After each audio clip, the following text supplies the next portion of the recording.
to FabFilter Pro-Q3. Pro-Q3. FabFilter Pro-Q.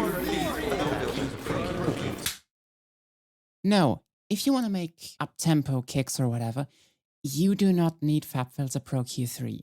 Sure, it's a great tool, but you do not need it. FabFilter Pro-Q3, or by now FabFilter Pro-Q4 is out too, or pretty much any mid-side EQ in creating kicks is used to cut out the stereo information of the bass.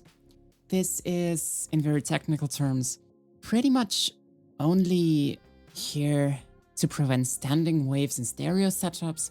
If you don't know what that is, then you can pretty much ignore it though.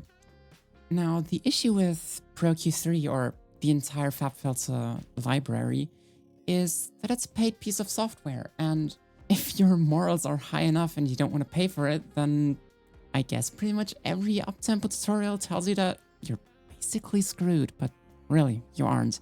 There are actually several different ways how to use a mid-side EQ without having Pro-Q. But before I get into those methods, I actually want to explain how to actually use a mid-side EQ, since the method that Equal2 showed in his tutorial is a bit misleading. It works for his kicks, but it might not work for yours. I'm gonna explain why in a second. Let me just real quick do this. Alright, all we have here is basically just a very simple oscillator with an EQ on it to make it a bit more listenable. It's probably a bit too loud, but whatever. And right here we have a visualizer that shows the white line shows basically the entire sound, I'm gonna call it, and if I activate this, I'm using this as a representation of stereo separation.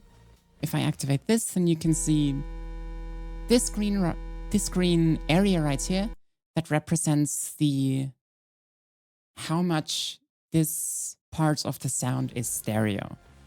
So the goal is to basically get this green peak and maybe a little bit of this right here basically down to 0. Now, if you use an actual reverb like Equal2 showed, instead of a stereo shaper, a stereo enhancer, which by the way, I really do not recommend you doing, just use a reverb. It's not going to be as noticeable as you can see right here. The green peaks are way lower. But I'm gonna get into reverb too later anyways. So the issue with the Equal2 method, where he puts FabFilter Pro-Q3 right after the, in his case, reverb, and cutting out the frequencies there, is every distortion that he put afterwards would basically skip the side cut of the bass. So if you have a distortion plug-in that also messes with the stereo information a bit, then it's pretty much gonna be completely useless for you to put the mid-side EQ right at the beginning, because it's not gonna cut out anything. So what you actually want to do is put the EQ right at the end, and you can also use that EQ directly to do some cleanup, like for example, if you want to cut out some high end, or I don't know. Basically just you can use the same EQ to clean up the kick a bit and cut out the stereo information. In any case, let's just get to how to use a mid-side EQ without having Pro-Q3. I'm starting, of course, with the most complicated method and going to the easiest method right at the end because, your attention.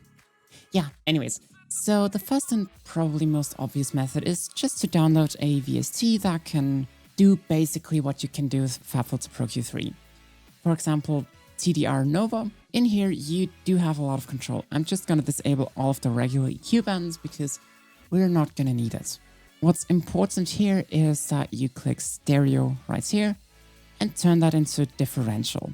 Then just activate the high pass, and as you can see, if I move the slider right there, it cuts out the stereo information from, in this case, not the kick, but the oscillator, like perfectly fine. You can also change the slope in here. It's basically, you can do the same that you can do in FabFilter 2, just it's with a completely free plugin, so there's no real reason to not use it.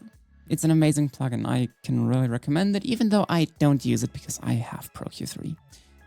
Now, the second thing that I want to show is Marvel GEQ. I would not recommend it because it can only cut out the frequency a bit. Can only reduce it by 12 decibels. So if you go into Marvel GEQ and go into the plugins and select side bass removal, it basically does everything for you, but it does kind of make a V shape in your MIDI cue, which I do not like, so I'm gonna remove all of the bands. Down here you select side, and you can see that it's a very shallow slope in this case. You can turn it down to whatever you like. I'm just gonna go with that. And as you can see, it does do something. It reduces it by negative 12 decibels, or it reduces it by 12 decibels. I would rather use a cut instead of a shelf like this, so there's no real reason why to use the GEQ, but it's still a cool thing that you can mess around with, especially if you can figure out a way how to make this scale be logarithmic instead of linear to -12. Now, the next method that is a bit janky is doing it directly in 3D Reverb too. So as you can see right here with pretty much the default settings, I turned up the early reflections a bit. You kind of have a bit of a peak in here. What you can do is, if you turn up the low cut, then you can see that the peak on the low frequencies reduces by quite a bit, but because the shelf of the low cut is pretty damn shallow, it also cuts a lot of the other stereo information with it. So if you do that, or generally, if you want more stereo information in your kick, you should really turn up the high cut too. Why didn't that do anything? Never mind, it did something. Anyways, you should really turn up the high cut too, just to get a bit of an edge in the higher frequencies. You can't really see that because I put an EQ on the oscillator, but it does make a massive difference if you turn up the high cut or not. Just turn down the low cut. It does reduce the stereo information of the bass frequency, but it doesn't completely eliminate it. Also, it has the same issue as the equal to method, where if you have distortion that messes with your stereo information, then it just completely ruins everything again, and yeah. So luckily, there is a last way, and probably the absolute best way to do it if you don't have Pro-Q3 and you don't have an internet connection for some reason, which how are you watching this video anyways? So the last method, and the method you're probably gonna use, and pretty much the only method that I really can recommend for this, is to go into your slot, select Patcher, click on presets right here, and click on mid-side EQ. And boom, you have mid-side EQ. This entire video could have been 30 seconds of me explaining this, but I don't care. You can just go into here and then select type high pass, and I'm gonna make it a bit more shallow. And as you can see here, you have a mid-side EQ. It's that easy. This video could have been 30 seconds. Yeah, goodbye.